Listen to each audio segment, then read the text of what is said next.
lo tengo bien claro. Pero bueno, ahí está. Bueno, vamos a hacer la breve introducción de lo que es la enfermería intrahospitalaria, ¿sí? Así ustedes, bueno, trabajamos un poco lo que debería ser y lo que es, y algunos conceptos importantes que tienen que tener. Profe. Diga. Disculpe, ¿puedo hacerle una pregunta sobre postquirúrgico? Pregunte. ¿Cuánto tiempo puede llegar a pasar un paciente en la sala de recuperación? Eso depende bastante de cada paciente. Vos vas a tener pacientes que por ahí están 2 horas tratando de recuperar temperatura o de despertarse. Pacientes que por ahí estuvieron medios comprometidos durante la cirugía y el cirujano prefiere tenerlo un rato más en recuperación. Pacientes que están media hora y se van a piso, ¿sí? Es que me acuerdo De hecho, en las prácticas había un paciente que lo mandaron a una cirugía, llegó, se cambió, lo mandaron a una cirugía y en 1 hora volvió, me acuerdo. Bien, y era lo que iba, en algunos lugares ni siquiera tenés recu, ¿sí? En el hospital de Pacheco tiene un espacio para recu que tiene 4 camas, pero como no hay enfermera para que esté en la recu, en realidad los pacientes no van a recu, hacen la recu en el pasillo, en el área gris, no es muy amable, pues está todo el mundo pasando, qué sé yo, entonces hacen la recu esperando que venga el camillero a buscarlos. Porque aparte no se les controla los signos vitales cada 15 minutos, no se hacen todas las cosas que dijimos. Pero en Trinidad también estamos en un pasillo. Bueno, no sé si es un pasillo, pero hay 4 o 5 camas, todas juntas, y están los quirófanos del lado enfrente, y está la enfermera que se ocupa de esos 4 o 5 pacientes. Bueno, esa es la recu, que están divididas, algunas están divididas por cortinas. En la Trini de Fleming, claro, en la Trini Fleming teníamos una recu que eran 5 cortinas, y estabas vos ahí, después tenías 2 box individuales. Después lo modificaron y hicieron todos box individuales, que después los terminaron usando para los pacientes cuando no había cama en el piso. Y en la Trini de Tames tenés para lo que es ambulatorio y partos, lo que estaría dividido por cortinas, que hay espacio como para 5 camas, y después a medida que van pasando, se van siendo. Para los pacientes que salen del quirófano de arriba, hay una recu aparte, que también es bastante parecida, no es muy distinta, ¿eh? Claro, era como un pasillo largo y no estaba dividido ni por cortinas ni por nada. O sea, estaban todas las camas una al lado de la otra, con un espacio para que pase la enfermera o el médico. Sí. Sí, se van, a veces son recus improvisadas, a veces no hay recu, a veces... en el británico teníamos la recu que era más grande que uno de los quirófanos incluso, era re grande, había lugar para 6, 7 pacientes. Tenía una terminal cada cama, era otra cosa. Que después la volaron, ¿eh? O sea, no es que... No duró mucho. Ahora hay un quirófano, 2, de hecho. Pero bueno. Otra pregunta, profe. En el ayuno, ni siquiera agua, si el ayuno dura más de 20 horas, ¿no se le puede dar ni agua mientras que no tenga ruidos hidroaéreos? ¿El ayuno post-quirúrgico? Sí, post-quirúrgico. Si no hay ruidos, no se da nada, ¿sí? Porque vos pensás que los ruidos hidroaéreos son los movimientos del intestino. Si vos tenés un paciente que no tiene movimientos peristálticos, esa agua vos se la vas a dar y se le va a quedar en el estómago, porque no va a haber movimiento peristáltico para que baje. Y el problema va a ser que la va a vomitar. Claro. El paciente deshidratarse no se va a deshidratar porque tiene puesto un plan de hidratación parenteral, ¿sí? Así que líquido se está recibiendo. Lo importante, que nosotros tenemos un rol muy importante en esto, es ejercicios pasivos, sentarlo en el borde de la cama, que deambule lo antes posible, todo ese tipo de acciones que nosotros podemos llegar a realizar o a recomendarle al paciente son las que van a reactivar. ¡Ah! Ahí volví. Son las que van a reactivar los movimientos peristálticos. ¿Era eso o un insulto? Es que nunca se cortó, profe, en realidad. Bueno. Nunca se cortó. Yo los quedaron todos así. Yo dije, se cortó otra vez. Profe, una consulta. Sí. Si el paciente tiene sensación de sed y todavía no se le puede dar nada, ¿se le puede mojar los labios para que no tenga tanta sequedad también, no? Sí. ¿O eso ya se sacó también? Se le pueden mojar los labios. Se puede dar una gasita como para que chupe, porque a veces tienen no solamente son los labios, sino que tiene como la saliva pastosa y eso le genera más náuseas. Entonces se puede dar una gasita para que simule la saliva. Entonces eso se puede hacer. No un sorbito de agua, ¿sí? Porque ahí ya estamos un poco más complicados. Y el reinicio, si esto ya a posterior, el reinicio, que yo me olvidé decirlo, el reinicio de la ingesta siempre es de menor a mayor, ¿sí? Primero dieta líquida, líquidos claros, es lo primero que se da, agua. Si tolera líquidos claros, ¿sí? Se agrega té, se agrega caldo, se agrega gelatina, ¿sí? Si tolera todo eso, pasamos a la dieta blanda. La dieta blanda son purecitos, como mucho, un fideo pastoso, ¿sí? Pollito triturado, como mucho. Y ya después, si tolera la dieta blanda, ahí se agregan postrecitos, gelatina, por ahí se le puede agregar una galletita al desayuno, una galletita de agua. Y después, ya la dieta sólida, ¿sí? Ya es una dieta convencional, siempre ajustado a las necesidades del paciente, ¿sí? O sea, si es un paciente hipertenso, va a ser dieta hiposódica líquida. Entonces va a recibir un caldo sin sal. ¿Sí? Si es un paciente diabético, requiere. Si es un paciente diabético, va a recibir una dieta especial para diabéticos. A veces, cuando tiene dieta blanda, tiene caldo con vitina, esas cosas tan sabrosas. Y ya después tenés dieta blanda con pollo, se le dice, o dieta blanda con carne, que es cuando se le agrega la blanda, esto, ¿no? Pollito, qué sé yo. Y ya después dieta general. Siempre muy progresivamente y a medida que vaya tolerando. ¿Sí?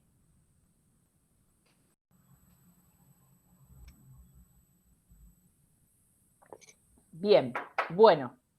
Seguimos entonces. Vamos a hablar de anestesia, ¿sí?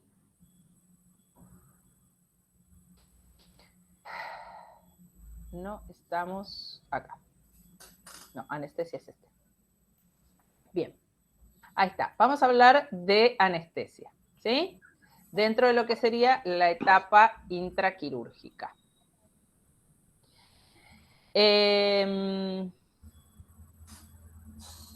Cuando nosotros hablamos, ¿sí?, de la anestesia, tenemos que tener en cuenta que esto va a ser una droga administrada por distintas vías y en distintos formatos, que lo que va a producir va a ser un efecto narcótico, ¿sí?, de analgesia, relajación, sobre todo relajación muscular, y pérdidas de los reflejos, ¿sí? Y esto es muy importante, porque acá lo que tenemos que tener en cuenta es que se pierden todos los reflejos del organismo, el reflejo tusivo, el reflejo incluso de la respiración. Por eso, los pacientes cuando reciben una anestesia total deben de ser intubados, ¿sí? Porque si no, no pueden respirar por sus propios medios. Este efecto, ¿sí?, que nosotros vamos a generar va a estar determinado por si la anestesia es total, o sea que sería cuando todas las funciones del organismo son suspendidas, o cuando es parcial o regional, que va a ser cuando el efecto de esta anestesia es localizado, ¿sí? Y acá tenemos, dentro de esta clasificación de total y parcial, la siguiente clasificación, ¿sí? Dentro de las anestesias totales vamos a tener dos grandes vías de administración de estos analgésicos. Va a ser por vía inhalatoria y por vía endovenosa. Muchas veces este tipo de anestesia total se utilizan conjuntas, ¿sí? Se utiliza primero una vía inhalatoria y después la vía endovenosa. Y después vamos a tener las anestesias parciales, que son la anestesia local, regional, bloqueos y raquianestesia. Y ahora vamos a desglosar un poquito más esto, ¿sí? Cuando nosotros hablamos de anestesia inhalatoria, lo que tenemos que considerar es que estos van a ser sustancias que van a ser inhaladas, ¿sí? Y estas sustancias son líquidos volátiles que van a producir su efecto siendo a través de la inhalación de los vapores, ¿sí? O sea, el líquido se volatiliza, se transforma en vapor y es inhalado. Todos estos tienen que ser administrados con oxígeno y algunos con óxido nitroso, ¿sí? Esto obviamente es competencia del anestesista y del auxiliar o asistente del anestesista. Algunos de los ejemplos de estos anestésicos inhalatorios van a ser el alotano, el metoxiflurano, el enflurano y el isoflurano, ¿sí? Y como les decía antes, los gases anestésicos siempre que se administran por inhalación deben de combinarse con oxígeno. Algunos también se asocian al óxido nitroso y otro, por ejemplo, que también se debe de combinar es el ciclopropano, ¿sí? Estas sustancias, luego de ser inhaladas, van a ingresar al torrente sanguíneo a través de los capilares pulmonares, ¿sí? Y si la concentración en sangre es lo suficientemente elevada, van a actuar en los centros cerebrales que van a causar pérdida de la conciencia y pérdida de la sensibilidad, ¿sí? Cuando se interrumpe la administración de este gas, va reduciéndose la concentración del componente en sangre y se va revirtiendo progresivamente el efecto de este anestésico. Lo que tenemos que tener en cuenta, muy importante, con este tipo de gases, es que siempre van a causar depresión respiratoria, ¿sí? Por lo tanto, en este tipo de anestesias, muchas veces se utilizan este tipo de anestesias para hacer estudios, por ejemplo, resonancias magnéticas en pacientes que tienen problemas de fobias o en niños, o algún tipo de, por ejemplo, cuando hacen videoendoscopías o colonoscopías, si pueden llegar a utilizar este tipo de anestesias. Siempre estos pacientes deben de ir con la vía aérea asegurada. O sea, se coloca cánula de Mayo, tubo endotraqueal o cánula laríngea, pero siempre debe de asegurarse la vía aérea porque hay depresión respiratoria. Y a modo de resumen muy escueto, ¿sí? Acá tienen las etapas en las que esto se produce. En las primeras inhalaciones el paciente va a sentir mareos, calor, imposibilidad de mover las extremidades, puede llegar a sentir zumbidos o sensación de vértigo, puede llegar a surgir excitación del sistema nervioso central con verborragia, desorientación, y también pueden llegar a aparecer taquicardia y respiraciones irregulares. Una vez que sucede esto, ya se pasa a la siguiente etapa en donde el paciente entra en estado anestésico, ¿sí? Con la administración continua de este gas a la dosis inhalada. La dosis se calcula por peso del paciente, ¿sí? Muy importante valorar que la piel esté rosada, que el paciente permanezca en estado inconsciente, que la respiración sea regular y que las pupilas estén disminuidas pero reactivas. ¿Sí? En el caso de que por alguna cuestión de metabolismo, por un mal cálculo de la dosis, se genere sobredosis, podemos llegar a encontrar respiraciones superficiales, pulso débil, pupilas dilatadas y o no reactivas, cianosis y demás. Puede ser fatal, es menos probable porque, como dijimos anteriormente, revertir el efecto es mucho más sencillo porque se suspende la administración de este anestésico, se administra oxígeno, se genera hiperventilación y rápidamente es excretado del cuerpo. Pero tenemos siempre que considerar que el riesgo está, que hay factores que pueden llegar a predisponer las complicaciones, como pueden llegar a ser enfermedades preexistentes, pacientes añosos, ¿sí? Y demás. Bien, vamos con las drogas endovenosas, ¿sí? Acá vamos a tener una amplísima variedad y tienen el Auker, si les interesa profundizar un poco con estos temas, en donde este tipo de medicamentos van a cumplir diferentes acciones. Muchas veces estos medicamentos se combinan para producir el efecto anestésico deseado, ¿sí?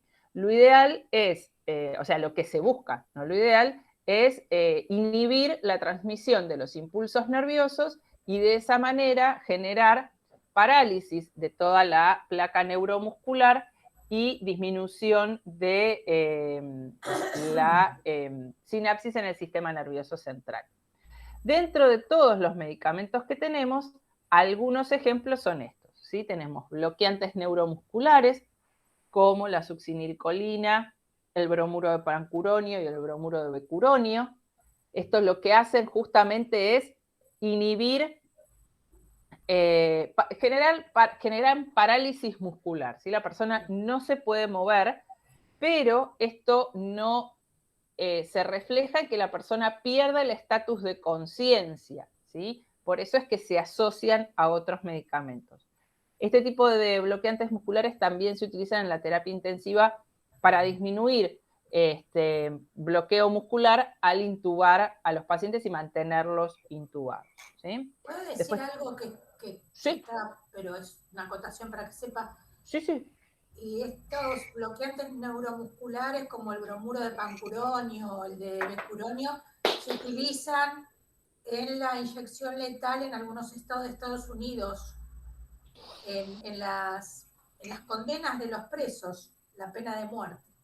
Se utiliza eso. Me imagino que asociado a algún otro medicamento. A potasio y a pentotal. Si no es una tortura. No pueden... Ustedes piensen que al generar bloqueo neuromuscular la persona no tiene dominio de su mecánica respiratoria, no puede respirar. Mueren asfixiados. ¿Sí?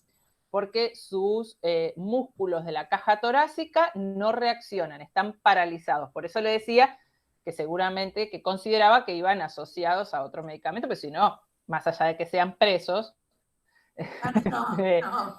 Es algo bastante inhumano. Sí.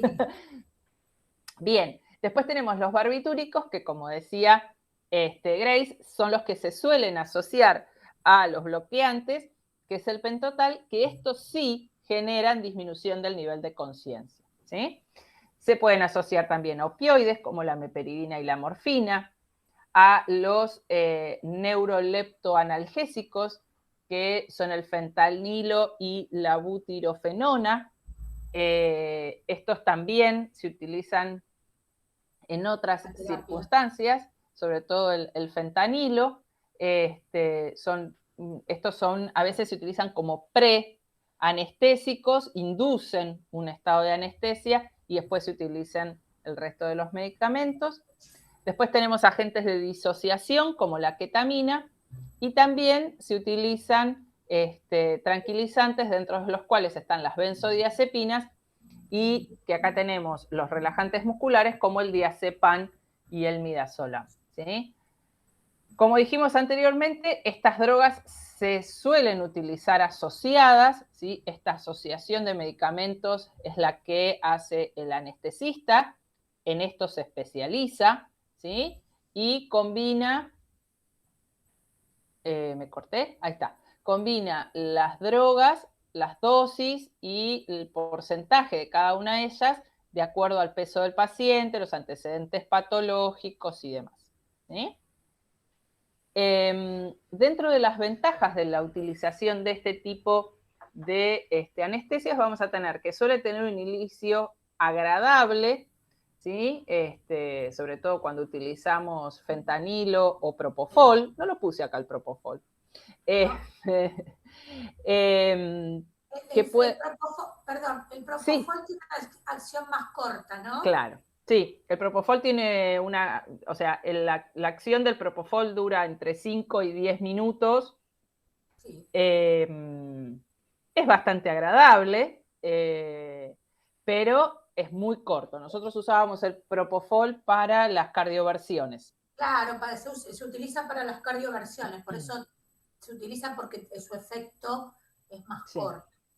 Sí, a mí me dieron propofol para hacerme la inducción a la anestesia, por eso sé que es agradable, y después me sacudieron con todo, que ya perdí la noción. Es muy agradable, sí, la verdad que sí. Por eso le gustaba tanto a Michael Jackson. Claro. Bueno, esta fue la droga. Y lamentablemente, en nuestro entorno se inician muchas adicciones con estas drogas, entre los médicos, los enfermeros, sobre todo los anestesistas, lamentablemente. Sí. Sí. Desgraciadamente tenerlos a mano favorece ciertas conductas que tienden al consumo de sustancias. Bien, entonces dijimos que el inicio suele ser agradable. En algunos casos, el tiempo de acción de algunos fármacos, como puede llegar a ser el propofol o algunos otros, el tiempo de acción es corto. Y en el caso de que no lo sea y que nosotros querramos revertir este efecto, existen antagonistas. Cada droga tiene su antagonista, o sea, un medicamento que genera el efecto contrario y que revierte la acción del anterior, que puede justamente bloquear o anular el efecto de estos medicamentos. Por lo general no suelen traer grandes efectos secundarios a nivel gastrointestinal, tienen pocos efectos secundarios relacionados a las náuseas y demás, y permite a través de goteos ir combinando y regulando la dosificación de las drogas de manera que la salida de la anestesia también sea agradable, porque se va disminuyendo progresivamente la concentración de las drogas o la velocidad de infusión, entonces la salida de la anestesia suele ser bastante agradable. Por lo general, una vez que ya terminó la cirugía, antes de que el paciente salga del quirófano, se le suele administrar cierta cantidad de antagonista para disminuir el efecto y comprobar que el estatus neurológico del paciente sea el adecuado antes de salir del área blanca. ¿Sí? Bien, y después vamos a tener la clasificación de las anestesias parciales. ¿Sí? Esto se clasifica más en relación al área que va a bloquear o que va a inhibir y no tanto con el tipo de drogas que se utiliza. Acá se utilizan todos medicamentos que deben de ser inyectados en una u otra zona para generar el efecto deseado, ¿sí?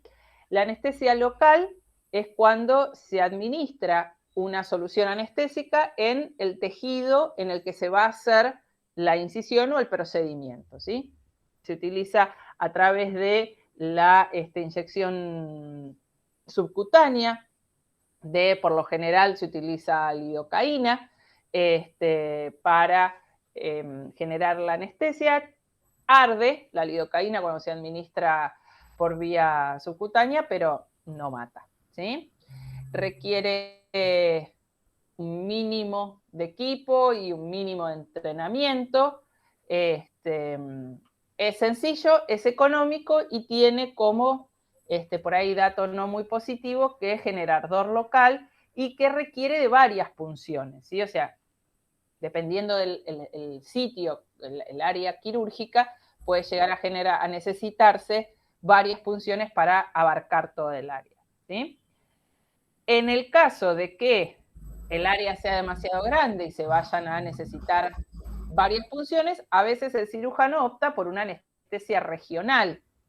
¿Sí? Regional se denomina cuando el líquido se va a inyectar en el nervio inmediatamente afectado o cerca de ese nervio, ¿sí? Entonces, al bloquear toda esa zona inervada por ese nervio, valga la redundancia, genera el efecto anestésico deseado sin necesitar varias punciones. Esta ustedes la deben haber recibido cuando fueron al dentista, cuando les dan ese pinchazo entre medio del maxilar superior y el maxilar inferior. Bueno, eso es una anestesia regional, ¿sí? Que es doloroso ese pinchazo, pero que por lo general, después de eso, no sentimos más nada por unas cuantas horas. Después vamos a tener los bloqueos, que acá también se inyecta la solución, pero ya en un grupo nervioso, ¿sí? Entonces, acá podemos llegar a tener un bloqueo epidural, que es cuando la inyección se realiza en el conducto raquídeo, ¿sí? Por fuera de la dura madre. Podemos tener un bloqueo braquial, que se utiliza, realiza la inyección en el plexo braquial, justo debajo a nivel de la axila, ¿sí? Entonces queda anestesiado todo el brazo. Esto se utiliza mucho, por ejemplo, en cirugías ambulatorias de mano. Y a veces también se puede utilizar el bloqueo paravertebral, que este tipo de bloqueos a veces lo utilizan los equipos de tratamiento de dolor para los pacientes, por ejemplo, que sufren de hernias de disco, ¿sí? A veces utilizan este tipo de bloqueos. Y después vamos a tener la raquianestesia, que es la conocida como peridural, pero que no, mal conocida como la peridural, que es cuando el anestésico se ingresa en el espacio subaracnoideo a nivel de L4 y L5. ¿Sí? Y este tipo de anestesia produce ausencia de la sensibilidad y de la movilidad en todo el periné y miembros inferiores, ¿sí? Por eso, en realidad lo que nosotros conocemos como peridural es la raquianestesia. Y acá tenemos unos dibujitos para que ustedes puedan ver. Fíjense que habla de anestesia regional en lo que nosotros le llamamos parcial, pero bueno, es digamos, una cuestión de nomenclatura, y vienen acompañadas de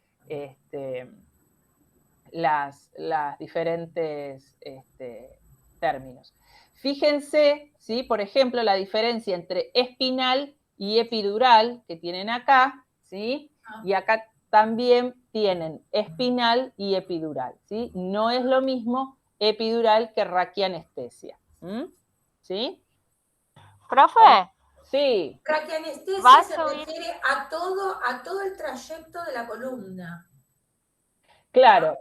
En realidad lo que pasa es que depende, porque la raquianestesia, ¿sí? Vos vas a tener que es la que se administra entre L4 y L5 en el espacio subaracnoideo. Sí. La epidural es en el conducto raquídeo, ¿sí? Es diferente el sitio, ¿sí? No, pero yo digo, porque estaba el dibujito ahí, sí. en la otra diapositiva. Sí. Esta que está acá, como si tuviera toda una vestimenta celeste. Que tiene la epidural.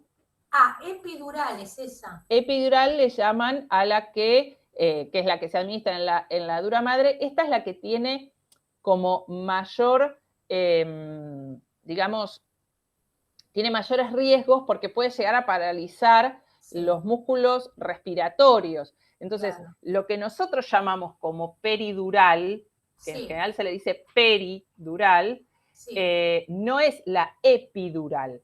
Lo que nosotros llamamos como... Claro, lo que nosotros llamamos peridural es la raquianestesia o anestesia espinal, ¿sí? Que produce en la parte baja del abdomen, de la zona del ombligo para abajo, sería toda la anestesia. La epidural es mucho más alta, ¿sí? Y el riesgo que tiene la epidural es la dificultad respiratoria. Por eso no se utiliza tanto como se cree. ¿Sí? José, vos ibas a preguntar algo. Sí. ¿Nos va a subir el power? No. No sea mala. Es que no es nada que ver con lo del Brunner, no vale. ¿Cómo que no es nada que ver con lo del Brunner? En realidad está sacado un poco del Brunner, un poco del libro de cirugía que yo tengo y del Auker. Es un poco de todo. Por eso está más completo lo de usted. No me chupe las medias. Bueno, entonces, esto en relación con la anestesia. ¿Sí? Ahí tienen justamente la bibliografía y demás. Bien, dudas con respecto a la anestesia. Se pueden hacer diferentes tipos de mezclas, tipo, se puede dar una anestesia inhalatoria y una local, regional, un bloqueo, etcétera. O sea, pueden haber diferentes tipos y se decide antes de la cirugía la anestesia que se va a usar, ¿no? Sí. Y nosotros se lo tenemos que comunicar al paciente. Eso va a depender. Sí. Eso va a depender del equipo quirúrgico, digamos. Si vos participás en la decisión del tipo de anestesia, sí, y si no, generalmente esto se lo informa el anestesista. Ok. Vos pensás que muchas veces este tipo de combinaciones, por ejemplo, se realizan cuando el paciente por ahí no quiere estar lúcido durante la cirugía. Doy mi ejemplo personal. Cuando yo recién entraba a la carrera, estaba corriendo bajo la lluvia y me fracturé el peroné. Y me tuvieron que colocar un material de osteosíntesis. O sea, me colocaron una chapita con unos tornillitos. Y me operaron en el lugar en el que yo trabajaba.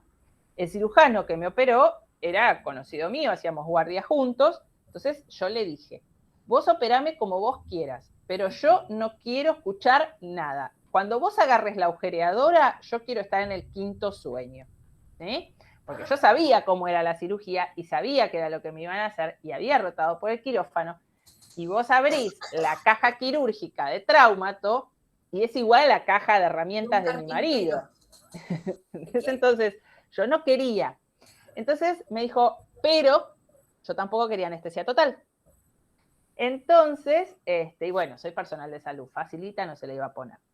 Entonces, ¿qué hicieron? Me dieron raquianestesia, ¿sí? Porque me tenían que operar el tobillo, no necesitaba anestesia total, y me dieron un toquecito de bobol y me dejaron ahí medio, en realidad me dieron midazolam. Sí. El problema era que cada persona que pasaba por el quirófano pasaba a saludarme. Entonces yo tengo el recuerdo de que todos pasaban y me tocaban la cabeza. Hola Ceci, ¿cómo andás? Ya sale todo, ya va todo bien. Entonces yo abría los ojos. Cada vez que abría los ojos, lo que veía era a quién me saludaba e inmediatamente después veía al anestesista. ¡Zuc! Entonces me volvía a dormir. Pasaba otro. Hola Ceci, ya salís, todo bien. ¡Zuc! Estuve 3 días durmiendo. Claro. Pero en serio, ¿eh? Y unos sueños muy raros, muy loco todo. Entonces, se puede combinar dependiendo del paciente. Todo se combina. Sí, sí. Una pregunta sobre las inhalatorias. Usted dijo que unas eran de líquidos volátiles y otras eran de gases. ¿O es lo mismo?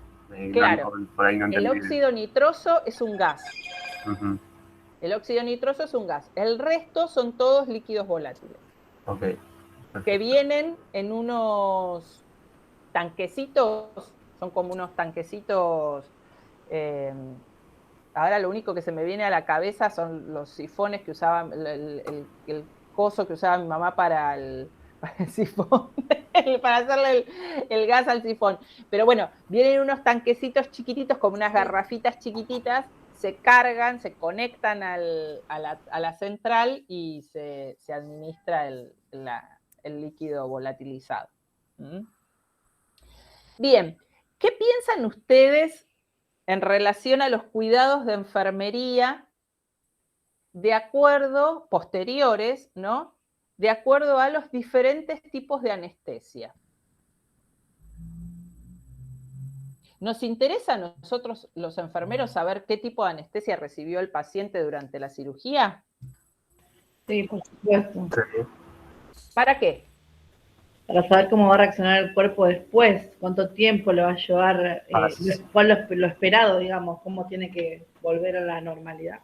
Para saber qué parte del cuerpo va a mover o no en caso de que no se le genere una úlcera por presión o algo así. Tipo, si sabemos que tuvo un bloqueo bastante extenso, bueno, ya sabemos que esa parte del cuerpo necesitamos acomodarla respectivamente.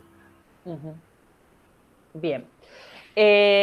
Sí, si nosotros sabemos que el paciente recibió algún tipo de anestesia parcial, podemos averiguar si a su vez recibió algún otro tipo de medicación, pero siempre pensando en cuál va a ser el sensorio de ese paciente, cuál va a ser el nivel de conciencia esperable para ese paciente. No va a ser lo mismo un paciente que recibió anestesia total que un paciente que recibió anestesia parcial en relación al estado de conciencia, ¿sí? Entonces, es muy importante que nosotros podamos evaluar esto, porque puede generarse una complicación, pero por motivos externos a la anestesia propiamente dicha, y nosotros tenemos que estar atentos a esto, ¿sí? O sea, el paciente pudo haber recibido anestesia regional y de golpe perder el estado de conciencia porque hizo una ACV, ¿sí? Pero no, y nosotros creer que es esperable porque acaba de volver de cirugía. Pero si el paciente no recibió ningún medicamento que le deprima el sistema nervioso central, no debería de por qué perder el estado de conciencia. ¿Sí? ¿Se comprende la diferencia, la importancia entre una cosa y la otra?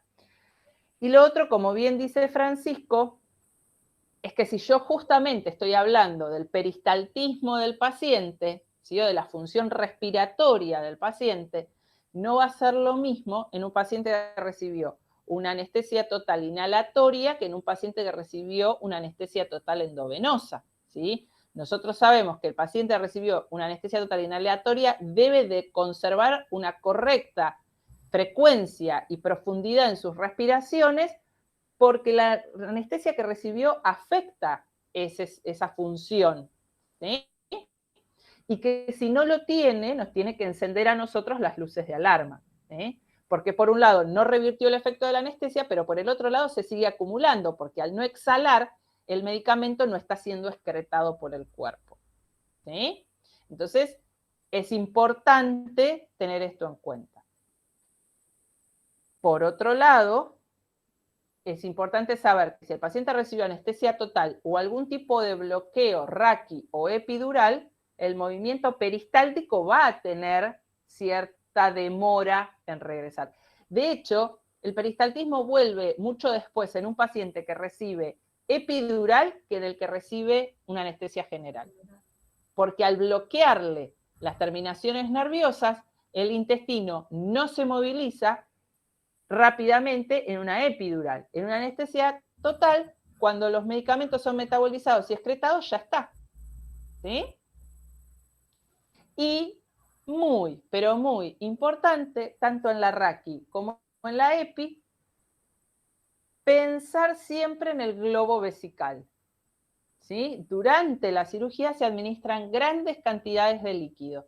Es muy importante el balance hídrico que nosotros hagamos de ese paciente, pero también es muy importante que valoremos la región suprapúbica para ver que el paciente no esté haciendo un globo vesical, porque el paciente puede no tener sensación de micción.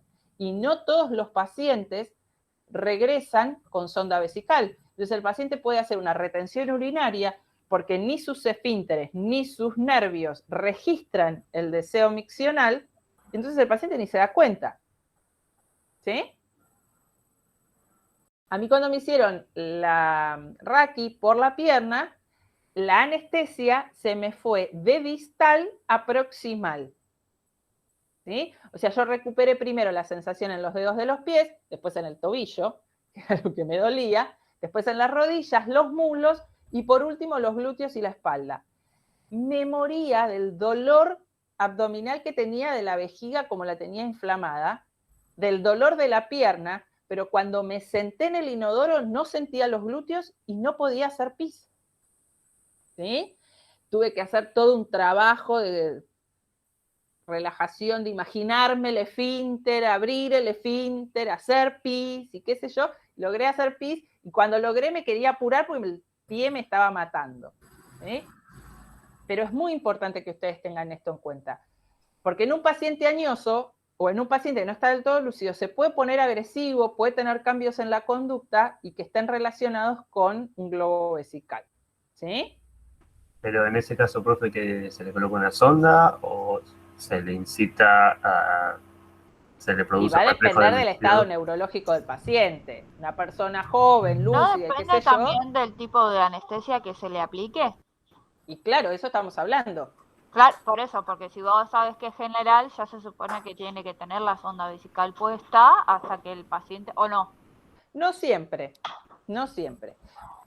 Muchas veces la sonda vesical se coloca durante la cirugía y se le quita antes de salir del quirófano. ¿Sí? No siempre se deja sonda vesical. En las prácticas, el paciente este que conté que se fue y volvió en 1 hora, se fue con una sonda y volvió sin la sonda, pero volvió bastante consciente y pidió el papagayo para orinar. Pero puede ser que no lo haya pedido. En el caso de que esté bastante inconsciente o no recupere todavía los reflejos y detectamos un globo vesical, ¿se le informa al médico y se calcula poner una sonda? Sí, a veces lo que se hace, si el paciente no está muy lúcido o si el tipo de cirugía que se le realizó no le permite movilizarse o no se puede movilizar tan tempranamente como esperábamos, se puede llegar a realizar un sondeo intermitente. ¿Sí? Se coloca la sonda, se evacúa la vejiga y se vuelve a esperar. Y se vuelve a retirar, perdón. Porque es esperable, eso quería decir, que la persona pueda miccionar por sus propios medios. ¿Sí? Si no, hay que evaluar otras cuestiones. Por ejemplo, en una Raki o en una EPI, si el paciente no recupera sensación o registro, se pueden haber lesionado durante la punción las terminaciones nerviosas que inervan la vejiga o los esfínteres. Entonces, es muy importante que el paciente registre el deseo de miccionar, ¿sí? O que sienta dolor, o que sienta el deseo, o que logre relajar el esfínter, o que contenga, porque puede pasar lo contrario, que el paciente quede con incontinencia. ¿Sí? Es lo primero que te preguntan igual, cuando a mí me pasó que en las cirugías, ¿pudiste ir al baño? ¿Querés ir al baño? Es lo primero. Igualmente, acá en la última que yo tuve, 1 hora fue de cirugía, y antes de entrar al quirófano, cuando estaba ahí me dijo, ¿fuiste al baño? Sí, y no me pusieron sonda. Y después tampoco, lo primero que hice cuando me desperté, quería ir al baño, me tuve que levantar. No había otra. Claro. Pero, por ejemplo, la anestesia total es más leve que el epidural. La epidural es más, el cuerpo queda más sensible, tenés frío, todo. Sí. Más invasiva. Sí. Sí, si es una cirugía abdominal, lo más probable es que te coloquen sonda, sobre todo si va a ser una cirugía ginecológica o va a estar cerca del área, porque lo que se quiere es tener la vejiga desinflamada para que no ocupe espacio y no lesionarla también, ¿sí? Entonces... Profe, y es normal que, ponele, ¿no? A mí también me dieron la epidural y a las 2 horas yo todavía no sentía las piernas, me hacían caminar. Sí, por eso te digo, o sea, va a depender... No tenía la sonda ni nada, pero me hacían caminar. Yo no sentía las piernas. De cesárea te estoy hablando. ¿Tenías fuerza muscular?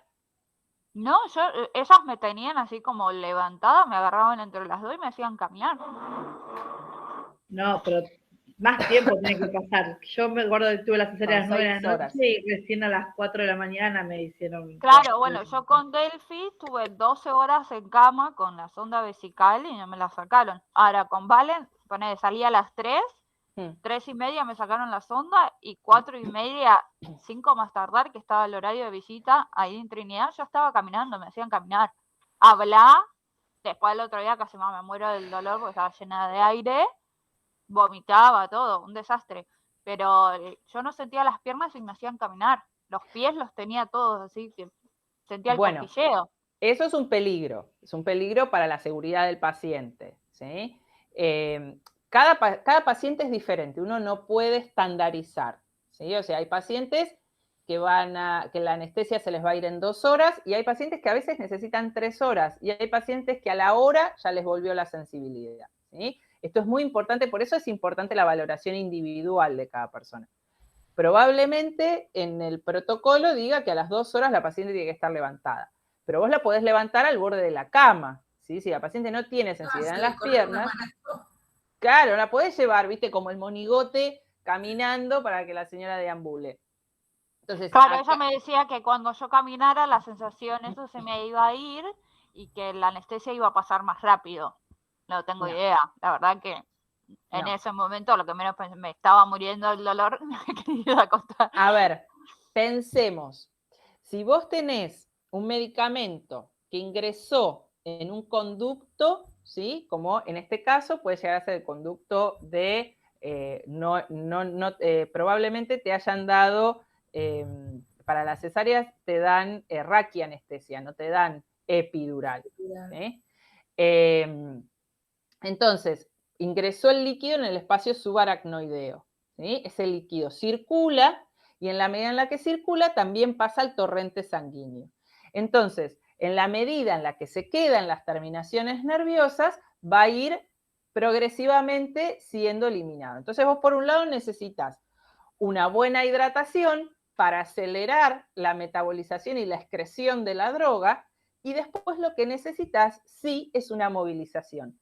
Pero movilización no quiere decir pararse, ya lo hablamos antes, puede ser movilización pasiva, ¿sí? Mover los pies, doblar las rodillas, movilizar los músculos, y una vez que recuperaste sensibilidad, ahí sí caminar, ¿sí? Pues si vos mandas a caminar, claro, primero sentarse y después caminar.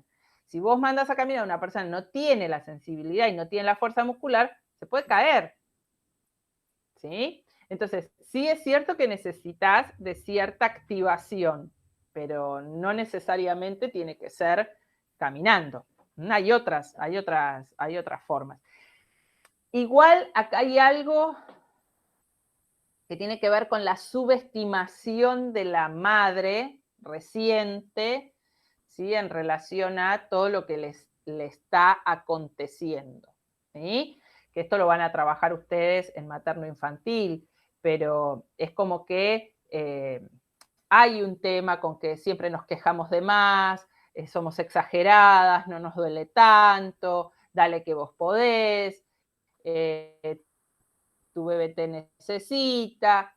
Y bueno, cada mujer tiene sus tiempos, sus procesos, y hay que respetárselos también, ¿sí? Esto lo van a trabajar mucho con el equipo de materno, es un excelente grupo de trabajo, y van a trabajar mucho estas cuestiones con ellas, ¿sí? Y también depende del equipo quirúrgico. A mí, con mi primer cesárea, salí con sonda vesical, me sacaron la sonda vesical como a las 12 horas de haber tenido mi bebé. Nadie me vino a controlar si yo me había levantado o no, me levanté sola, porque a Nacho se lo habían llevado a la neo, y como quería ir, y me dijeron que no me iban a traer la silla de ruedas, entonces yo a mi bebé lo voy a ir a ver igual, me levanté y caminé, qué sé yo. Por supuesto tenía un muerto vivo al lado, porque mi marido estaba en el 35º sueño. Y bueno, así como pude, llegué. Con la cesárea de Matías, del más chiquito, salí sin sonda vesical, recuperé la sensibilidad al toque, vino la enfermera, me ayudó a levantarme, me acompañó al baño, me asistió en la higiene, me ayudó a volver a la cama, y todo pipí cucú. Con la primer cesárea me vinieron a higienizar, me dejaron en reposo, qué sé yo. Esto depende mucho del protocolo, del tipo de medicación que se utiliza para la raquianestesia y de las formas de cada institución, ¿no? Pensemos, ¿por qué le decimos al postquirúrgico que no hable? Por la acumulación de gases, si no hay movimientos peristálticos, entonces no los puede eliminar. Exactamente, porque cuando nosotros hablamos, tragamos aire. Ese aire que nosotros tragamos atraviesa todo nuestro tracto gastrointestinal, se absorbe, se digiere, se excreta, ¿sí? Ya sea por eructos o por gases. Cuando una persona tiene el intestino sin movimiento peristáltico, ese... ¿Me quedé tildada? Ahora sí. Ahí volví otra Ahí vez. está, ahí volví. Cuando no hay movimientos peristálticos, ese gas se queda acumulado, inflama, irrita. Como ustedes saben, tenemos el nervio frénico que pasa justamente por el hueco diafragmático y es eso lo que genera ese dolor en los hombros. ¿Vieron? Que cuando estás con el postquirúrgico te da dolor en los hombros. Bueno, tiene que ver con eso. Por eso te mandan a caminar, para que el gas circule, el intestino se despabile y todo sea eliminado. ¿Mm? Bueno, vamos con la última parte. Así, ahí va. Bien. Bueno, esto es muy cortito, ¿sí? Tiene que ver con las acciones de la enfermería, tanto en la perianestesia como en el intraoperatorio, ¿sí? Considerando que hoy en día existen los auxiliares de anestesista o ayudante de anestesista o residente de anestesia, y hace que muchas veces ese espacio no esté ocupado por una enfermera, ¿sí? Entonces, justamente la idea con esto es que nosotros podamos ver un poco más de esto. Sí. ¿Quién levantó la mano? Que hable. Hable ahora, vaya para siempre. ¿Nadie? Ah, escuché un clum. No, no, profe, le mandé mensaje yo. Ah, bueno. Que me desconecto para darle comer porque tienen fútbol y patina ahora a las 2 de la tarde. Bueno, desconéctese. Nos vemos el martes. Chau, chi. Chau. Buen fin de. Bien, entonces, como hablamos antes, la enfermería perioperatoria se va a dividir en el pre, en el intra y en el post. Pre y post, ya lo vimos bastante, ¿sí? Acá tenemos todo lo que tiene que ver con el preoperatorio, no me hizo caso esta cosa, ahí está. Bien, en el intraoperatorio, ¿sí? Lo vamos a considerar a este momento desde el momento en que el paciente atraviesa o ingresa al área gris hasta que el paciente sale, ¿sí?, del área blanca e ingresa en el área de cuidados posanestésicos o PACU, ¿sí?, o RECU, como quieran llamarle. En este periodo, ¿sí?, intraoperatorio, las acciones de enfermería siempre deben estar orientadas a la preservación de la seguridad del paciente, la vigilancia fisiológica y el apoyo psicológico, ¿sí? Antes de la inducción a la persona y si durante la cirugía el paciente está lúcido, ¿sí? ¿Esto qué quiere decir? Que si yo tengo un paciente que recibió una anestesia parcial, ¿sí?, probablemente este paciente tenga tenga un grado de lucidez que le permita comunicarse y demás. Y ahí es en donde yo como enfermera tengo que estar atenta, ¿sí? Cuando hablamos de preservación de la seguridad, tenemos mucho para hablar, ¿sí? Y acá se incluye mantener el ambiente aséptico y controlado, ¿sí? ¿Esto qué quiere decir? Que todas aquellas cuestiones edilicias y relacionadas al área blanca que mencionaron los compañeros en la primera parte, se cumplan, ¿sí? Que no ingrese gente de más, que no haya mobiliario de más, que se haya limpiado el quirófano entre paciente y paciente, todo eso que nosotros hablamos recién. La administración efectiva del recurso humano, equipos e instrumentos para el cuidado del paciente. ¿Esto qué quiere decir?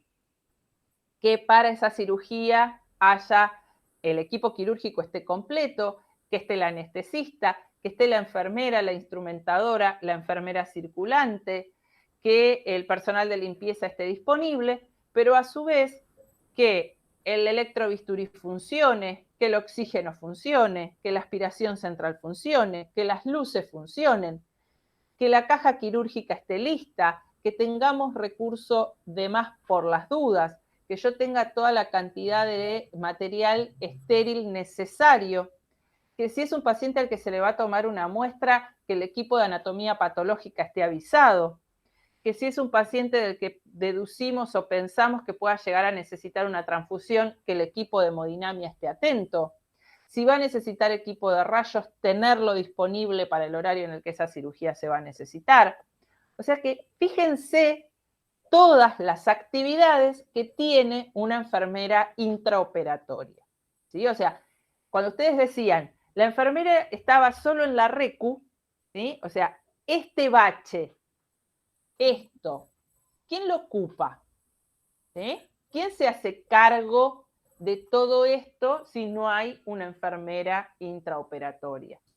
¿Sí? Transferir el paciente de la camilla a la mesa quirúrgica, realizar una breve entrevista. Buen día, ¿cómo le va? Mi nombre es Cecilia, yo lo voy a acompañar durante la cirugía. Usted es la señora Pérez, cuénteme por qué se opera y demás, para reconfirmar los datos que yo tengo en la historia clínica, ¿sí? Esto, lo operaron de la vesícula y resulta que lo tenían que operar de una mama. ¿Por qué? ¿Qué falló ahí? ¿Sí? O sea, ahí nadie le preguntó a este paciente de qué se viene a operar, ¿sí? O decirle, usted es el señor Pérez y se viene a operar de la vesícula, ¿sí? Entonces, esta comunicación es muy importante. Después, colocar los dispositivos de anclaje si son necesarios. ¿Sí? Vieron que durante la cirugía a veces es necesario implementar algunas medidas de sujeción por seguridad de la persona, ¿sí? Porque puede tener movimientos involuntarios durante la cirugía y demás. Y después, completar, primero asegurarnos que tenga toda la documentación, que haya cumplido con el ayuno y completar todos los documentos intraoperatorios, ¿sí? Yo después voy a tratar de escanearles porque tengo 2 hojas quirúrgicas que son las que se utilizan en el quirófano, así que ustedes van a tener la hoja del anestesista y el registro de vitales, que son las 2 hojas que se completan durante la cirugía, donde se anotan los signos vitales, la cantidad de líquido que se administró, las drogas utilizadas y demás. Bien. Cuando nosotros hablamos de vigilancia fisiológica, ¿sí? Tenemos que tener en cuenta esto, calcular los efectos de pérdida excesiva o aumento excesivo del volumen de líquidos en el paciente.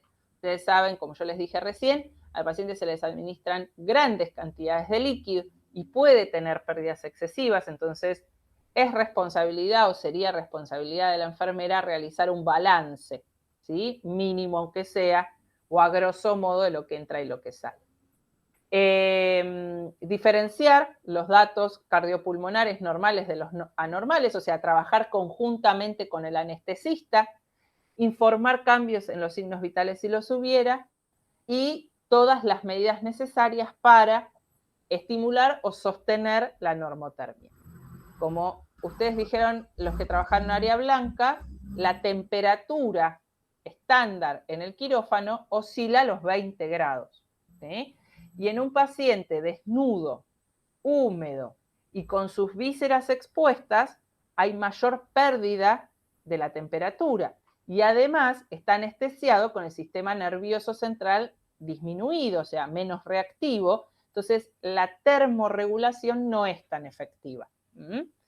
Motivo por el cual nos tenemos que asegurar que el paciente tenga cierto grado de temperatura, ¿sí? Lo podemos controlar en las manos, a veces no censan los dispositivos porque el paciente está congelado, ¿sí? Es un peligro porque no logramos que el saturómetro registre nada, no sabemos cuánto satura, el paciente no está respirando por sus propios medios, así que son cuestiones que tenemos que tener en cuenta. Y después, bueno, el apoyo psicológico que ya habíamos mencionado, que se refiere a todo lo que es brindar apoyo emocional y contención al paciente desde el momento que ingresa hasta el momento que se retira a la RECU o a la PACU, pararse cerca del paciente, tener algún tipo de contacto, darle la mano, tocarle el hombro para que el paciente nos sienta que estamos cerca durante el procedimiento o durante la inducción a la anestesia, ¿sí? Que nos vea durante la cirugía, si está lúcido, acercarnos, arrimarnos, porque el paciente no mira para los lados, entonces acercarnos adelante, hola, ¿cómo le va? Acá estoy, ¿cómo se siente? ¿Tiene alguna dificultad? Si no puede hablar, enseñarle que durante la cirugía nosotros vamos a acercarnos a preguntar, que puede hacernos que sí con un pestaneo, que no con 2 pestaneos, o apretarnos la mano, ¿sí? Todo este tipo de cosas son formas de comunicarnos con la persona que son muy importantes, ¿sí? Y mantener una valoración, ¿sí?, del estado emocional a lo largo de toda la cirugía. Uno lo ve mucho en los chicos que cuando van saliendo de la anestesia se ponen a llorar y lloran como si los estuvieran matando, ¿sí? En el postquirúrgico inmediato.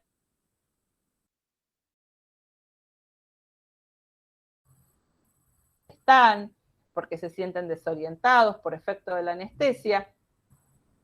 Los adultos también sienten cosas parecidas, lo que pasa es que por reglas sociales no hacen el mismo berrinche que hacen los niños, ¿sí? Pero también les están pasando cosas.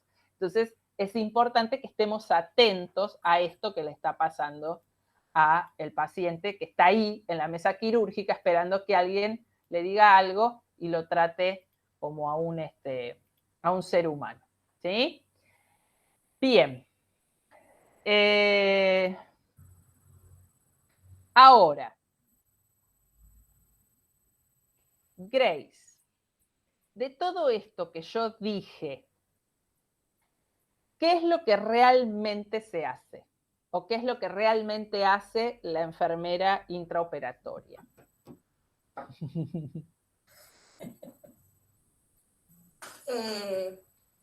Bueno, todo lo que se refiere a material, a provisión de material, a acondicionar el quirófano en la zona blanca, sí lo está haciendo. Por lo menos las últimas veces que yo entré a un quirófano y pude observar. En la recepción, en la recepción del paciente, en el periodo intraoperatorio, cuando el paciente entra a la zona gris, también está presente enfermería haciendo toda la valoración y acompaña al paciente hasta, vamos a decir, la puerta de la zona donde comienza la zona blanca, hasta el quirófano. Y después están los médicos, los se pierde. Y la instrumentadora. Bien.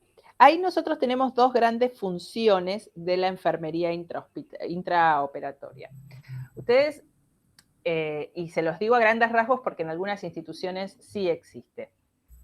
Dentro de la enfermería intraoperatoria ustedes van a tener la enfermera circulante, ¿sí?, que es esta enfermera que les dice Graciela, que es que es la enfermera que existe en todos los quirófanos de la Argentina, ¿sí?, que es la enfermera que se encarga de entrar y salir de todos los quirófanos y asegurarse de alcanzarle las cosas a la instrumentadora, ¿sí? O sea, está presente cuando se prepara la mesa de mayo, cuando se prepara la mesa quirúrgica, asiste a la instrumentadora a colocarse la bata estéril, le alcanza para que se coloque los guantes, asiste al médico a cambiarse, se fija que todo esté en funcionamiento, todo eso que dijimos relacionado con la seguridad del paciente. Cuando abre la caja se fija que los testigos, o sea, los cartoncitos que dicen que el material esté esterilizado, estén correctos, todo eso sí, ¿sí?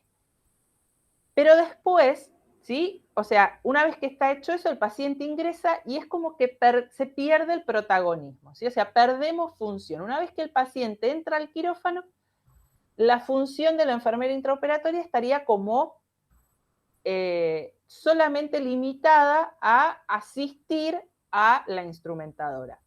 Cuando nosotros acabamos de ver que hay un montón de cosas que se pueden hacer, ¿sí? Hay otras instituciones en donde, además de la enfermera circulante, tenés a la enfermera quirúrgica, ¿sí? Que sería la enfermera que recibe al paciente en la camilla y que acompaña al paciente durante toda la cirugía, ¿sí? Y que es quien se lo entrega después a la enfermera de la RECU o la PACU, que hace un resumen de lo que sucedió durante la cirugía, que registra los signos vitales. ¿Estoy o me fui? Bueno, sí. Estas dos funciones de enfermera quirúrgica y circulante en algunas instituciones es la misma persona. Claro, lo que pasa es que como generalmente la circulante tiene 2 quirófanos, no se queda durante toda la cirugía con el paciente al lado de él, ¿sí? No. Entonces es como que se encarga de entrar y salir y asegurarse que todo esté bien.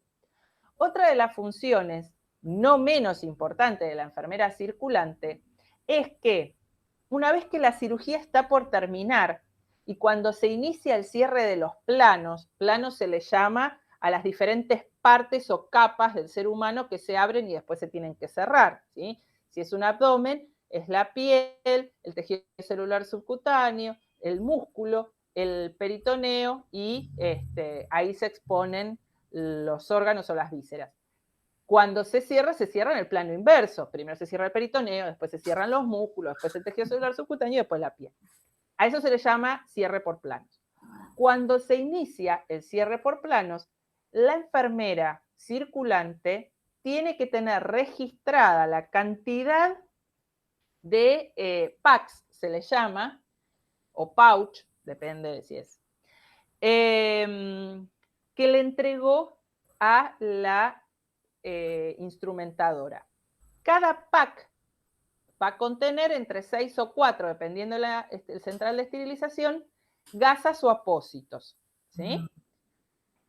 Eso se debe controlar, por eso es tan importante, se controla cuántos packs le entregó. Entonces entregó, supongamos que el pack 4 gasas, entregó 6 packs, 6 por 4, 24. A ver, 24 gasas. Cuando vayan a cerrar el paciente, tiene que haber 24 gasas. ¿Cómo se calcula esto? La enfermera circulante, con la pinza que se utiliza para pintar al paciente, que después ya no se utiliza más en la intervención quirúrgica, sino que se agarra a uno de los extremos de la compresa que reviste la mesa de Mayo, esa pinza la utiliza la enfermera circulante para ir sacando de todos los lebrillos todas las gasas que los cirujanos y la instrumentadora fueron descartando. Se coloca una bolsa de residuos abierta en el piso y la enfermera circulante lo que hace es ir dejando ahí todas las gasas que va sacando de los lebrillos. ¿Para qué es esto? 22.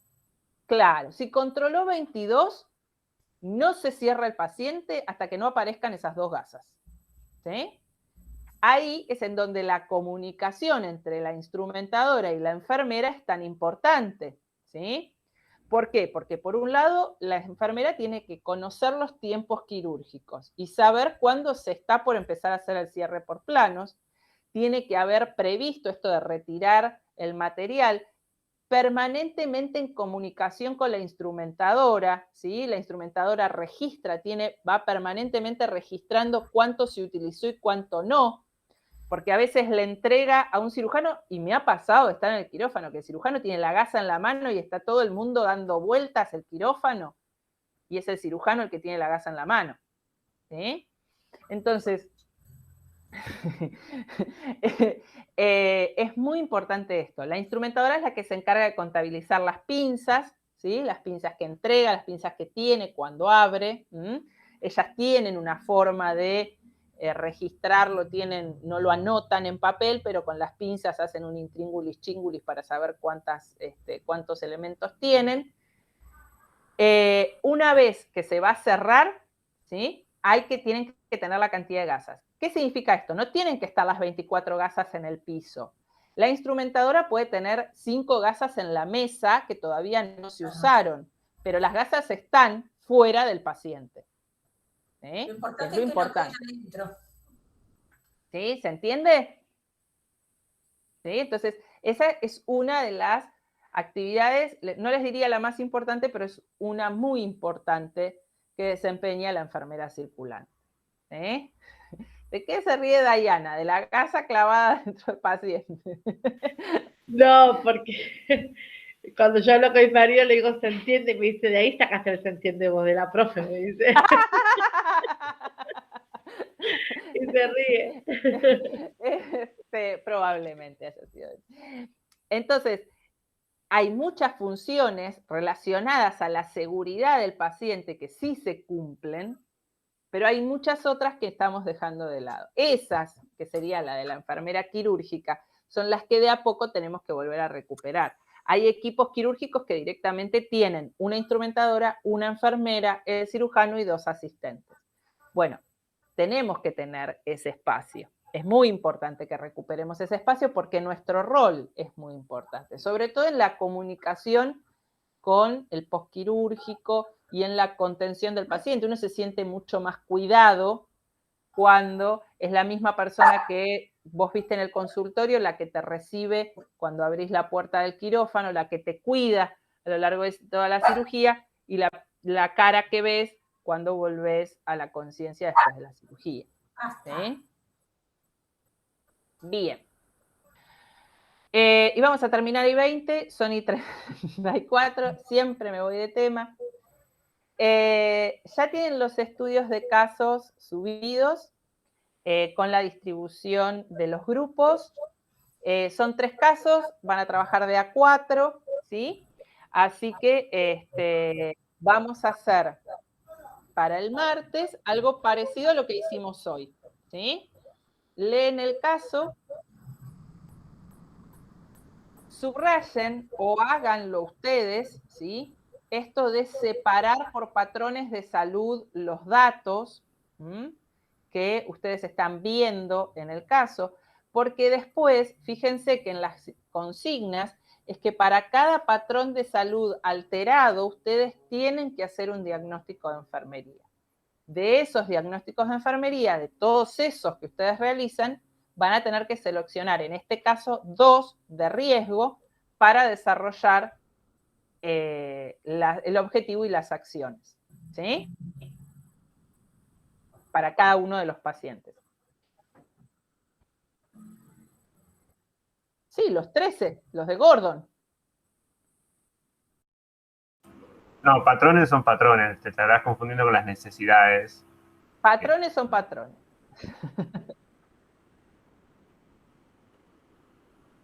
Sí.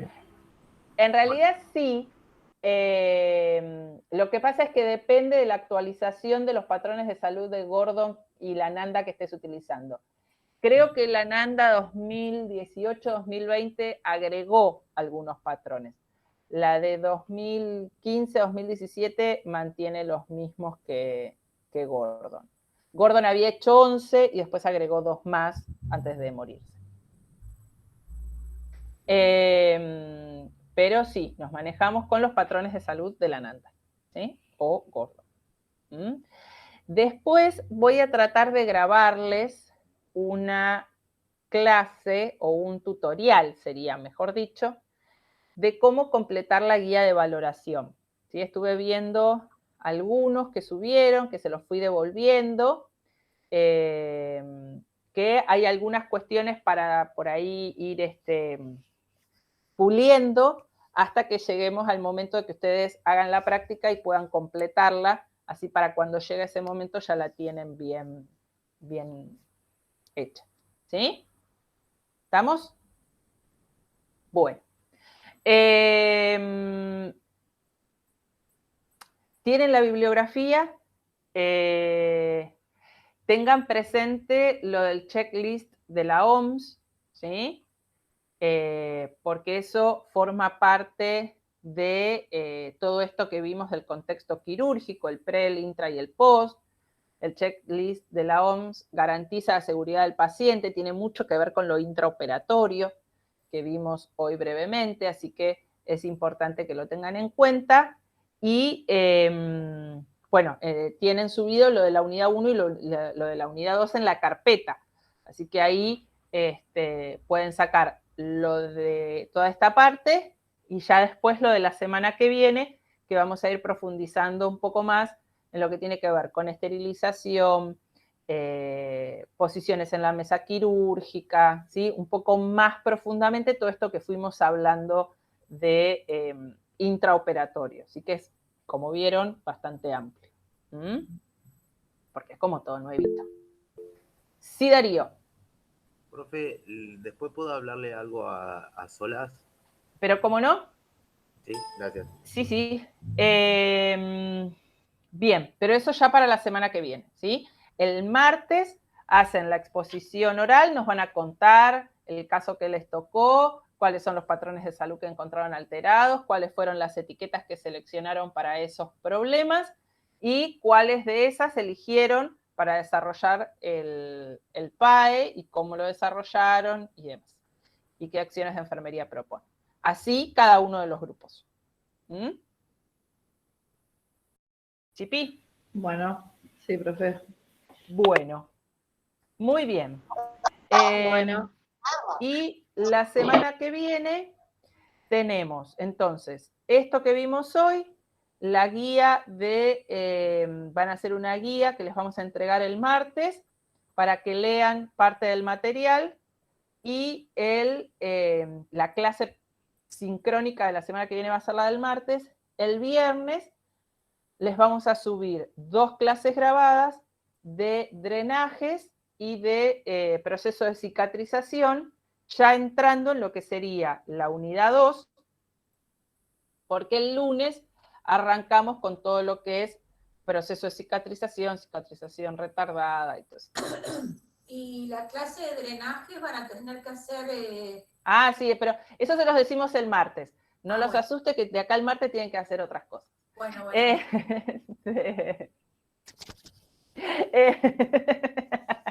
Pero bueno, nada que mate, es muy divertido. No, nada, acá no mata nada. Nada mata. El KPC mata. No. Bueno, los dejamos libres, ¿sí? Que tengan un buen fin de semana largo. Descansen. Sí, que descansen y que hagan el estudio de casos, ¿sí?